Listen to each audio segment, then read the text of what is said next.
Magandang araw mga kaibigan, nagbabalik na naman tayo sa panibagong video ito. Ito ang balita na natin namin sa inyo.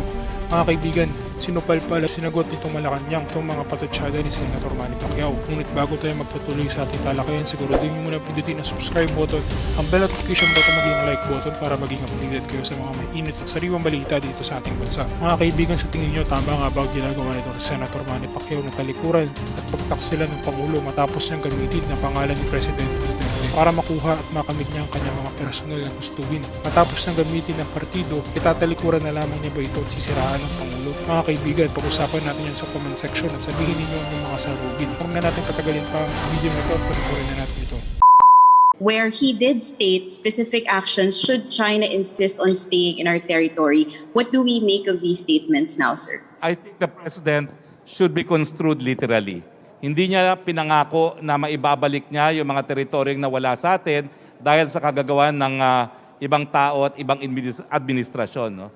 Pero mga sinasabi niya, he will ask China to honor sovereignty and our sovereign rights na ginagawa naman po niya. Pero I think the President was clear, hindi niya ipinangako na mababawi yung mga teritoryo na nawala na sa atin. No? Even the jet ski, ang sabi lang naman niya, sasabihan niya ang China na umalis. No? Pero hindi niya ipinangako na yung nawalang Scarborough Shoal, mapapaalis niya ang mga Chino roon.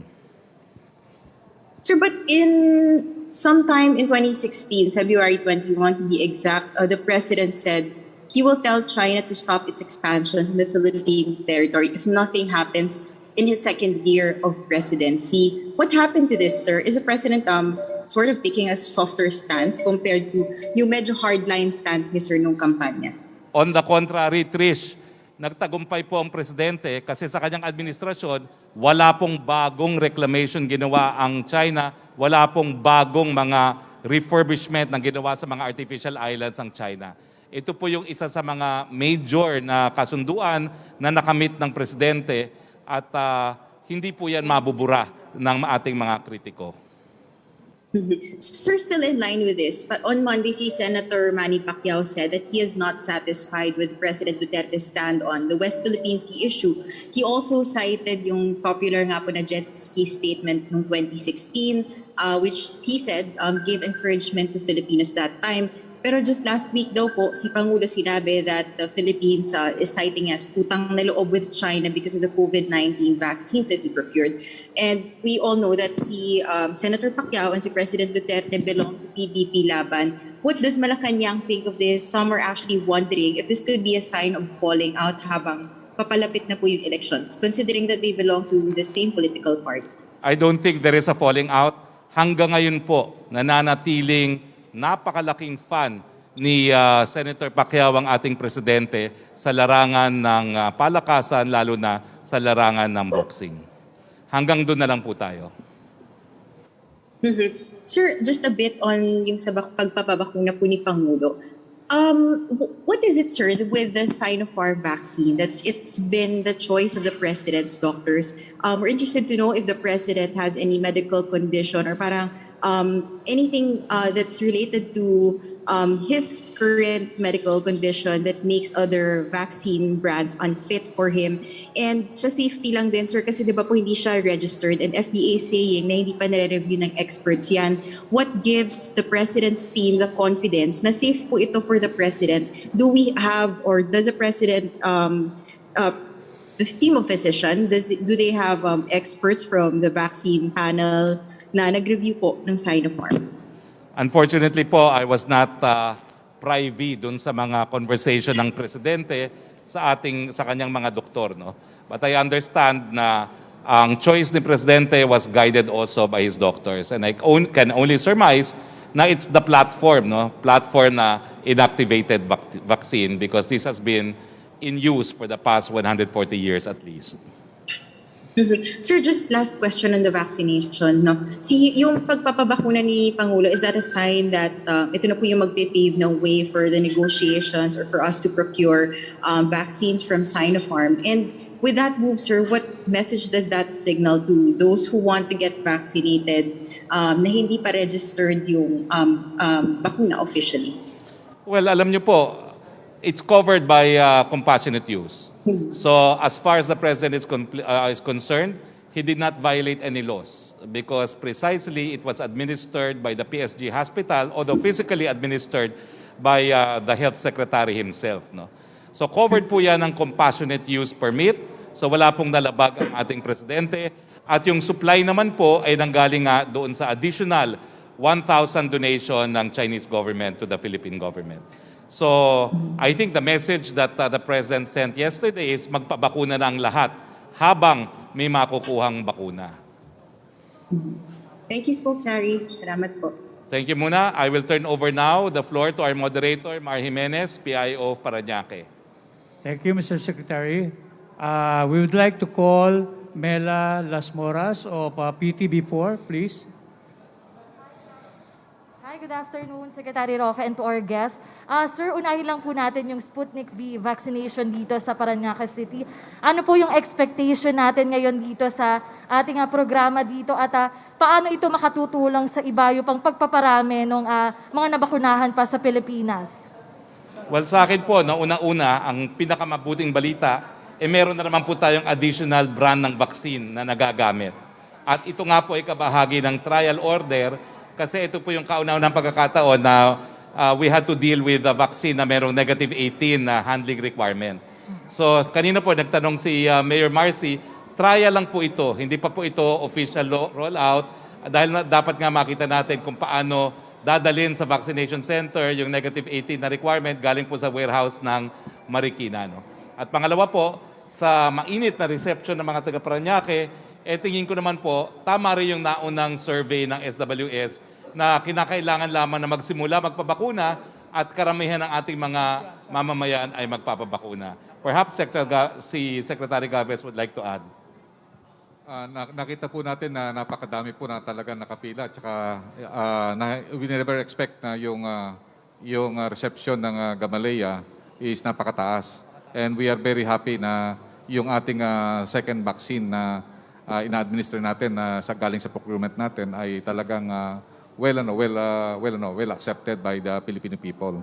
Yun na nga ang sinasabi namin na talagang yung lahat ng ating portfolio na kinuha sa vaccine talagang inano po natin na magkaroon po ng safe at effective ang kanyang requirements. And we're very happy that Gamaleya will add for the steady supply na gagawin natin this coming months, especially this coming May, June, and July. Maraming salamat po. I stand corrected, Mela. It's the third vaccine brand pala that we have utilized. It's a third. Opo. And second question lang, Secretary Roque. Kasama kasi kayo mismo rin kagabi ni Pangulong Duterte. Pwede niyo po bang pakikwento? Kumusta po si Pangulong Duterte at paano tinanggap ng kanyang katawan itong Sinopharm vaccine? Kailan po yung second dose? Wala naman pong problema, no? Kasi ang nangyari kahapon, nagkaroon kami ng pribadong pagpupulong kasama si Secretary Lorenzana, mahigit kumulang 1 oras yun. Pagkatapos nyo, nagpabakuna siya.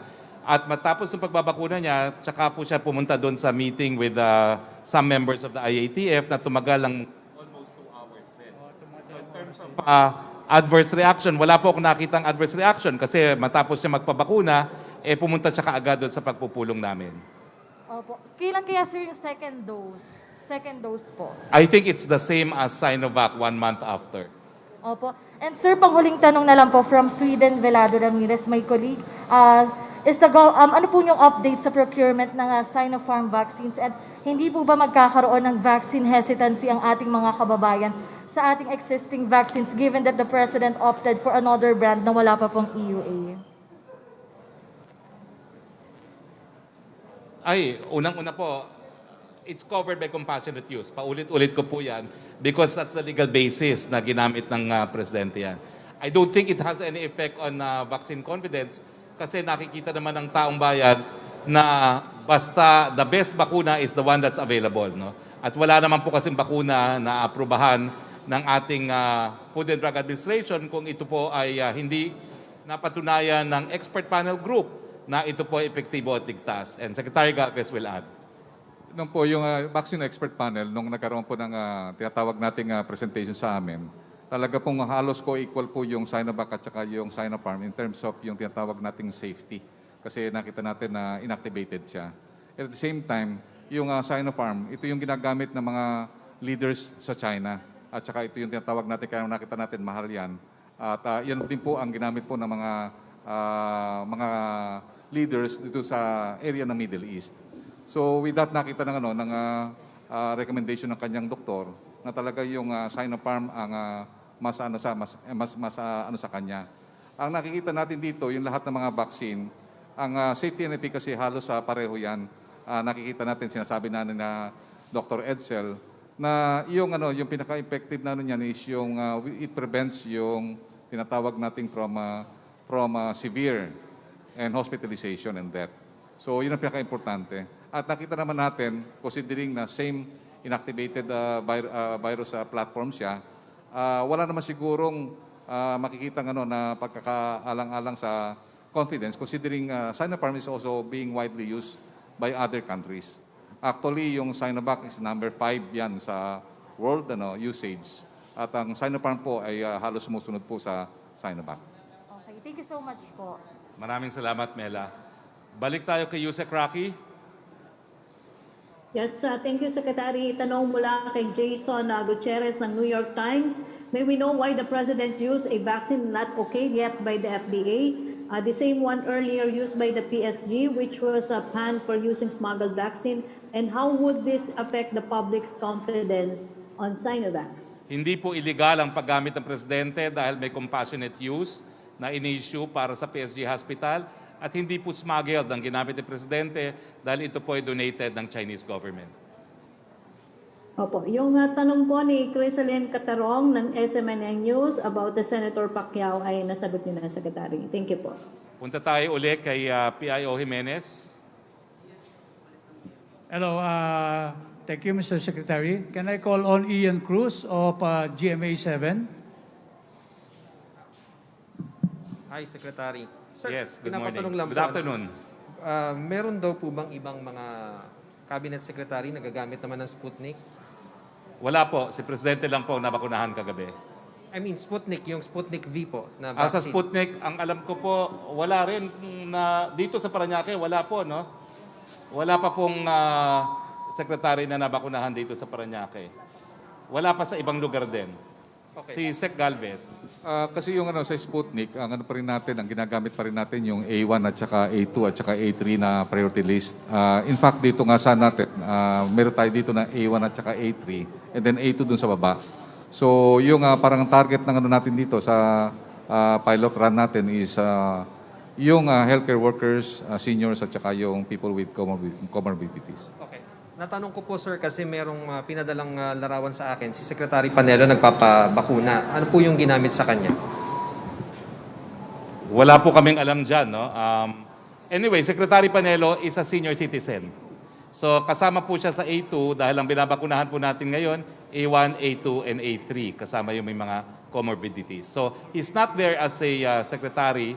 He's there perhaps as a senior citizen. Okay. Lastly, Secretary Galvez, doable po ba this month, kaya po natin ng 2 million vaccines na ma-administer? Yun ang tinitingnan po natin dahil kasi kung titingnan po natin na ang ating rollout, kailangan po talaga umangat ang ating rollout na more or less 4 million a month. Yun po ang pinakamaganda. And then ang isa po na tinitingnan po natin na bakit nagkaroon tayo ng parang slippage in terms of yung ating target sa ating rollout is because of the lack of the supply. So ngayon inaangat na natin na meron tayong 4 million ngayong May. Most likely yun ang target namin na iangat namin na 2 million.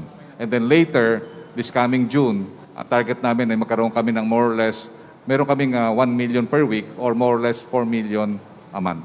So ganun po ang gagawin po natin, i-scale up natin until such time na we can achieve yung 500,000 a day or 3 million a week. Okay. By Zoom, Pierre Ranada, please. Rappler. Hello, sir, can you hear me? Yes, go ahead. I can hear you. Hi, sir, can you hear me? Yes, please. I can hear you. Yes, sir. Earlier you said about Foreign Secretary Locsin's remarks. Sir, is it right to say that the president was displeased with Foreign Secretary Locsin's remarks on China? And was this displeasure what led Secretary Locsin to apologize to the Chinese ambassador? Well, I think what was clear from the President's instruction to me last night after our private meeting with Secretary Lorenzana is that he does not approve of the use of profanities, particularly in the field of diplomacy. Kaya nga sabihin mo nga sa ibang mga cabinet, ako lang pwedeng magmura, wala na ibang magmumura, lalo na pagdating sa diplomasya. At what I did today was to state for the record our existing Philippine-Chinese policy that we have agreed to disagree on the West Philippine Sea, but we will move forward on areas that we can, in fact, move forward on. Earlier, sir, you said that there is no room for cursing in diplomacy, yet, quote unquote, only the president can curse. How can you reconcile this?